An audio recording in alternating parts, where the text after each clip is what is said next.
When you grow agave from seed, you're introducing a little bit more biodiversity. We're actually growing the Blue Weber agave to make tequila. You need the agave azul, it's called, to make tequila from seed, and that hasn't happened since the 1960s. Welcome back. This is Nefroman, and today I'm taking you to Finca 18, Puerto Vallarta best kept secret and the only real tequila distillery in town. And guess what? We have got the one and only Greg Rutkowski, aka the Agave Whisperer, here to show us how the magic happens. This is part one of two-part series, so buckle up because Greg's about to school us all on tequila and raicilla. I was around it my entire life because I'm part Mexican, so like even my Polish family was drinking tequila and mezcal when I was growing up, but it wasn't until I moved out here to where I had a really strong passion for it. I've tried over 2,000 agave distillates since I've been in Mexico. I went to school to be a sommelier, a master sommelier now for agave spirits, and kind of fell backwards in this project after my girlfriend's father passed away. The family came to me and asked me if I wanted to do something here on the ranch. So it sounded like a dream job, and said yes. Wow. Yeah. Go figure, right? Yeah. Okay. Yeah. So I had to learn distillation. We have a lot of raicilleros, they're called, around the area. These guys make like a kind of mezcal, but here local to Jalisco, you can't make mezcal in Jalisco. So there's denominations of origins with rules and things like that, like champagne in France. Yeah, except they call it raicilla here. That's kind of more of our local mezcal. Yeah. And so I'm sorry you can't make it, but I don't like mezcal, so it doesn't okay. And I have a friend at home that I probably have to bring some home. Cool. Yeah, so we're gonna have one today, and you might be a little surprised on how good it is. Sweet. Yeah. Wonderful. Yeah. Well, do you want to get the cocktails started, Javi? These guys should be showing up in just a few minutes. So. It's Mexico. Yeah. Yeah. Well, you guys were early. 5 minutes. Yeah. Mexico, you mean 25 minutes. Yeah. We all know. What's your guys' experience or knowledge in tequila, mezcal, that kind of thing? A little bit, un poco. Okay. Higher than normal. Okay. Drink it a little bit at home. Cool. Quite a bit. Yeah. It's pretty accessible in California. Sometimes we get people here from Canada or Oklahoma and South Dakota. Like what's mezcal? Yeah, or they get the super commercial stuff and it's really bad. Yeah. We actually have a friend that started a tequila brand at home. Cool. Not a fan of it. Okay. Regardless, all of his tequila came out of Mexico City, just outside of Mexico City. And it's called Rock and Roll Tequila. Okay. And he did an agave, he did a silver, he did And he did flavored. flavors. Yeah, he did an Okay. apricot and a coffee. And he brings that into California? He does. Or? Cool. So he does. So Patron actually just bought him about 2 years ago. What? Really? Yeah, they Cool. bought him out. Interesting. So he sold the Patron. Patron, I guess, 2 owners, and the lesser of the owners actually bought his brand. Okay. And thought that there could be a big thing with it. So, Interesting. yeah, so he sold it to the lower guy. Sure. Didn't make a ton of money. Yeah. He did okay with it, but it was just Enough to get him out. yeah. And that's Yeah. basically what he does. Is he's the kind of guy that starts something, Yeah. gets someone else involved. Do you like this? Do you want to buy this? Yeah. Moves on to the next thing. But really cool. Very Sure. cool bottles. Everything was all of his bottles were guitar shaped. Okay. So his silver came in I'm trying to, guitar think. glass. Okay. His Neho came in a classic wood 6-string guitar. Cool. Glass bottle. Awesome. The neck had the sticker on it, so Yeah, it yeah. rips going up, and then the top was actually the head of the guitar. Interesting. And inside the head, he would always change up whatever you bought this. You got a sample of this in the head of Okay. the lid, so you could take that portion off and then have a shot of Cool. that, so you could try one of the other brands. Super tequila. cool. So it was a really neat concept. Yeah. He did. But Patron started their own vodka company recently too, because the price of agave is super cheap right now. they're practically burning them out in the fields because they can't sell them. Like the price is like 2 pesos per kilo right now. Yeah. So, but that's what happens when it's like cryptocurrency. You like you see your neighbor getting rich, and then you're like, okay, I'm gonna buy it too, and I'm gonna start producing agave, and then they wind up giving a glut to the market. Cannabis. Yeah, everything it's all like a cycle. A commercial cannabis grower. I was gonna say The price went from like $1,800 a pound. Sure, I believe it. Planted grapes, and it was all of a sudden they flooded the market, and there was no value to grape anymore. So what you used to get $30 bottle of wine, could be down to $15. Yeah. Because it's just like there's so much grape out here. It's just what do you do with it? Yeah, exactly. Yeah. Crazy. It's kind of good though because it flushes the people out that probably shouldn't be there anyway. There is that. The ones that are passionate about Yeah. quick buck. The ones that are always there are the people doing it for generations, kind of thing. So, yeah. It's interesting how that transcends all these different markets. Yeah, it's like a that common same- thing. Yes, it's that same compression. Yeah. And agglomeration of, the smaller, What are these? less We're gonna be making less a cocktail efficient with a little and bit of less passion fruit and pineapple. expert, Yeah. fall out Yeah. and get, Exactly. agglomerated into these bigger companies. Yeah. Know what they're doing. Oh, looks like the other guys are here. Give me a second. You bet. We're just gonna hang out, relax for a few minutes, and drink the cocktails, and then we'll go for a little walk. Hope everybody has appropriate shoes for today. I have 4-wheel drive sandals on. Okay, perfect. And what exactly is that? Well, it rained last night and this morning, so it might be a little wet. Yeah. That's just it. I'll try to keep you guys out of the muddy parts. I'm worried. Yeah. Yeah, you can take your shoes off. We have a place to wash your feet if you need to.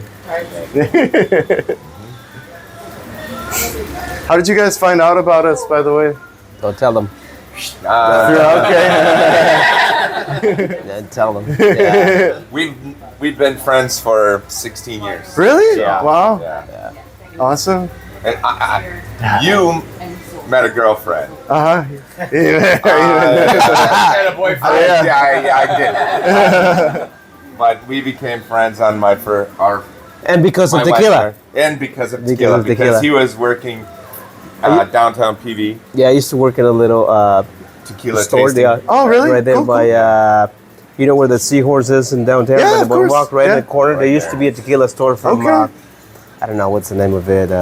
I used to work for Timeshare too, right there in the Sure. tequila. So that's what I met him. and, Yeah. Awesome. Super Long cool. story, Yeah. Jinx Hey, it, we're we've been. Yeah. No. Yeah. Hey, Tried a couple of times. And you come back every year, basically? not Like, every year, but Okay. quite a few. Cool. Yeah. We've been back quite a few times. A couple years ago, he hooked us up with a charter, and I caught like a 350-pound marlin, and whoa, so that's pretty big fish. It's hanging on the Yeah, wall. yeah. Yeah. Wow. So, well, the replica is we ate the fish. Well, we Yeah. ate half it. They got it out I of it. ate the fish. You ate half of it in one sitting? Huh? We You ate have a half lot of of it? fish. We have a Yeah. lot. Wow. Not at one time. Okay, okay.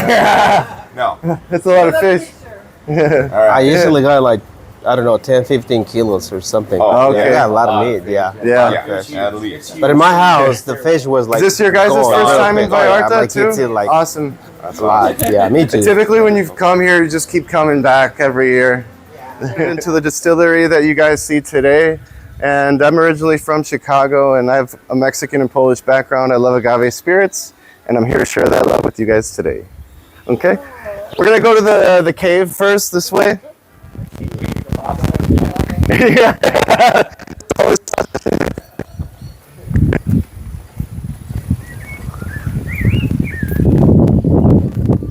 This happened to be a nice, cool, dark place to do all of our aging. We do two different kinds of aging here. The oldest and probably the preferred way to do it is in these glass jugs called damajuanas. The longer you let it sit in these glass jugs in a cool, dark place, the better the flavors are going to marry together. The volatile chemicals are just going to settle down, and you're going to have a more rounded spirit. The cool history behind these, though, is that in the 16 and 1700s, it used to be illegal to make spirits from agave. So they would bury these underground. And after the tax authorities would pass through, they would dig them back up, and they realized that the flavor changed after they buried it. So it actually became part of the tradition because the flavor changed in a better way. So a lot of people will leave them in these glass jugs for 3 to 6 months, up to 10 years. Really? Yeah, I've tried a 10-year-old mezcal in a Dama Juana, and it was super amazing. Like probably best mezcal I've ever had. The other kind of aging that we do here is in these new American oak barrels. These are made in Guadalajara. I'm going to open one up for you guys to smell. We pulled spirits out of there, out of this barrel, not that long ago. But you can still smell it. It smells super delicious. Go ahead and put your nose in there. Give it a nice big whiff. No. As long as my daughter doesn't ask me to smell it, or my wife, I'm okay with it. Yeah. It smells like vanilla, maple syrup, kind of buttery, caramel cherries, all that good stuff. Keep in mind, guys, that the longer you leave a spirit in the barrel, the more barrel characteristics it's going to have, the darker in color it's going to be. So we love the flavor of agave here, and it takes anywhere from 6 to 25 years to grow already. So if you put it in the barrel, that's kind of like a lot of years, right? And the barrel flavor overpowers the flavor of the agave. So if you're drinking an añejo, which is like a year or more in the barrel, you might as well just drink a 10-year-old whiskey because it's going to be the same price and probably better quality. So I think of things in sommelier terms because I'm a master sommelier, so I'm always thinking about value and quality and these kinds of things. In my opinion, don't drink añejos, just drink tequila, just drink whiskey. You're better off, and stick to the blancos and reposados. So that's kind of our philosophy here. Yeah. Anyway, do you guys have any questions about our aging process or the cave or anything? It's kind of cool. It is really cool. Right? So it's stacked brick. These are tile, actually, and on the other side of the tile, there's like a concrete block. Okay. That's real brick up top. Yeah. Otherwise, If you have made it this far in the video, it means that you are loving it. So why not share the love? Hit that like button, share, and don't forget to subscribe for more exciting content. And hey, if you are thinking about visiting Finca 18, don't hesitate to reach out to me to arrange your reservations. See you in the next one. You ever been to a restaurant? Welcome. Super cool though. Could be a skate park. Yeah. Water? Actually, there's a lot of restaurants with pools and PV. Is there really? In Mexico that you normally go to a restaurant and they have a small pool because you have kids. So you throw the kids in the pool Really? while you're drinking or having fun. Yeah. Interesting. Yeah. Interesting. A lot of them. Smart. Very smart. Yeah. grow curved side up. I thought gravity would pull them the other way. I also didn't realize that they grew from flowers. If you look at the end of the plantains, those used to be flowers. Yeah. I had no idea. The cool thing too is that you could eat this part here. Yeah. You could chop it up. Turns really sweet. Even like there's like these little petals on the inside, these little pistils rather, that you could fry up and make curry and mole with, and it kind of sweetens it up and gives it a little of that banana flavor. And then also here in Mexico, they like to use the leaves to wrap tamales in too. Hell yeah. So there's a lot of different uses, right? We don't waste nothing. Yeah. But the plantains grow year round, and once the tree gets too heavy, it just falls over like that. Well, we're distilling right now, so we're super busy. We have to do a little bit of ground maintenance. Diversity. There's a lot of monocultures in the world now, like yellow corn in the United States. Pretty much all the vegetables and fruit that we eat are monocultures or selective breeding here in Mexico and the United States. But when you grow agave from seed, you're introducing a little bit more biodiversity. We're actually growing the Blue Weber agave to make tequila. You need the agave azul, it's called, to make tequila from seed, and that hasn't happened since the 1960s. The other way to grow agave is through propagation, and that's cloning, right? So if you do that on a big scale for hundreds of years, monoculture. So it's going to be cool in about 4 or 5 years when we have an all-seed tequila. Growing from seeds is supposed to give you a lot better flavor too. So take a good look at this. It's a lot of work, and we're probably one of the only distilleries in Jalisco growing the Blue Weber agave from seed. So it's kind of important here. Yeah, so I'm going to show you guys bigger agave in a second. Yeah. So how old are like these? These are a year and a half. So they're going to take anywhere from 6 to 25 years to grow before we could use them to make alcohol. For example, this species is called Beril, and this is going to take 20 years before we could use it. Yeah. This is called Madre Quiche. We have the blue agave on the end there and a couple more blue agave down there in bags. But yeah, 10 different species total endemic to this region. Wow. Keep in mind that before the 1960s, they used to use 10 different agaves. But when they wrote the rules for tequila for the denomination of origin, they narrowed it down to you can only use one. Yeah. So we have an interesting conundrum here. We're in the tequila region right now, right? We're in Jalisco.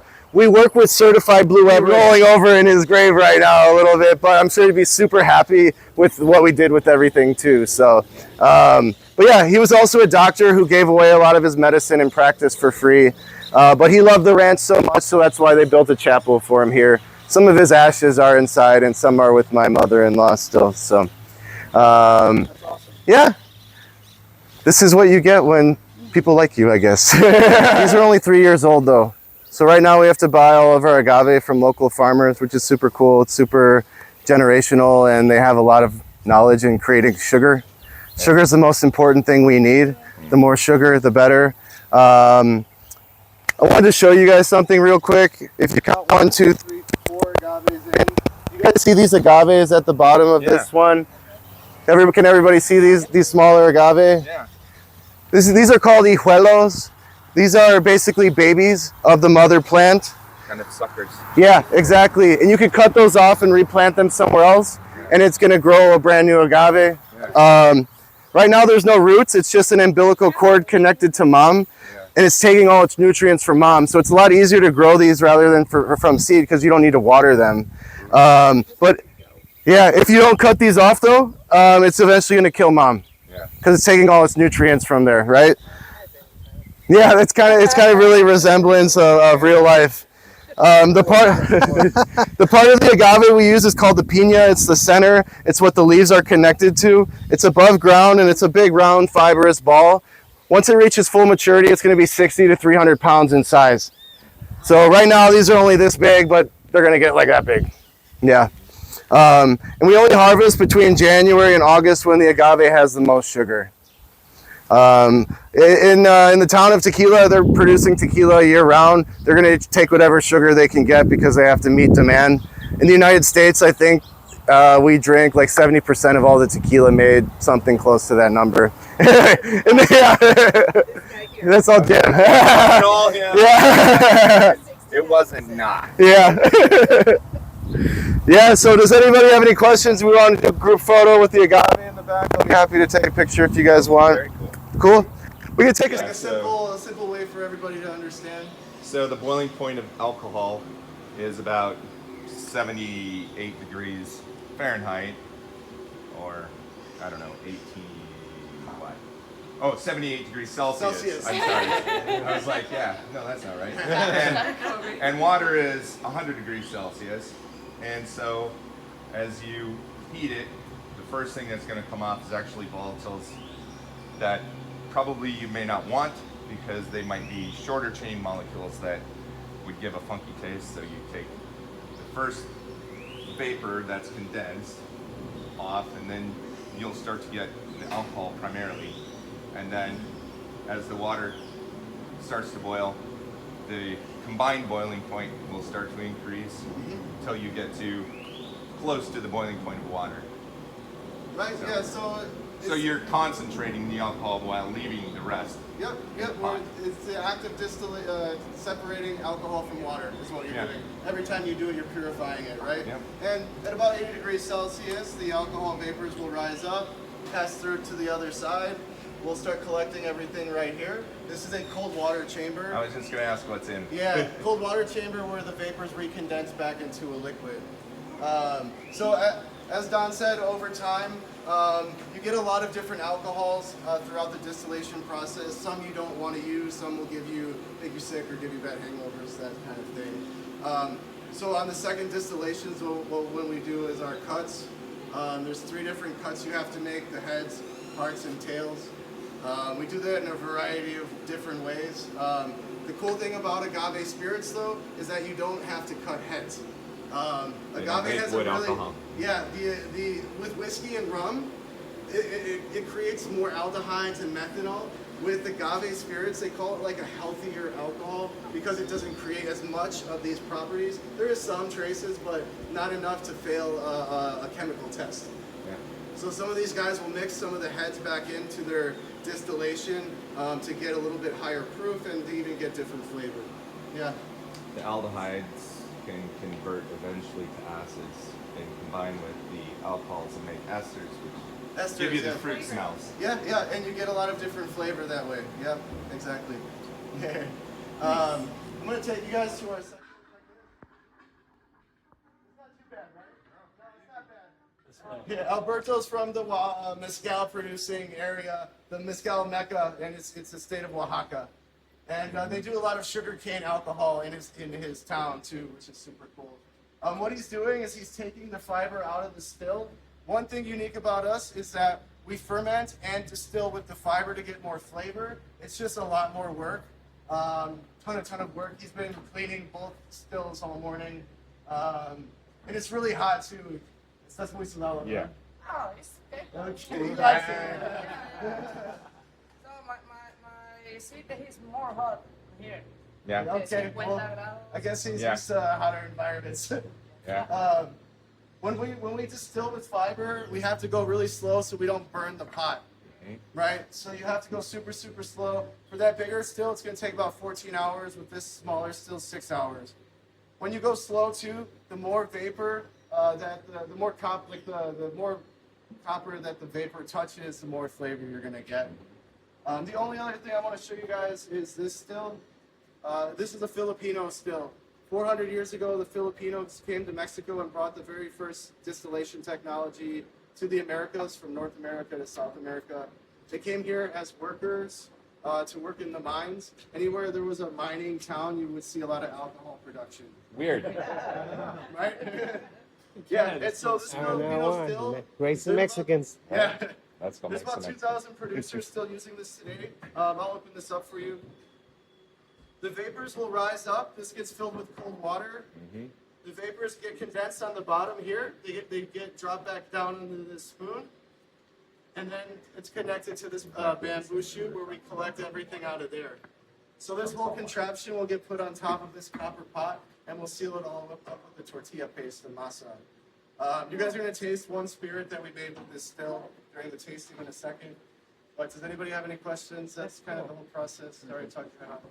Super easy. That's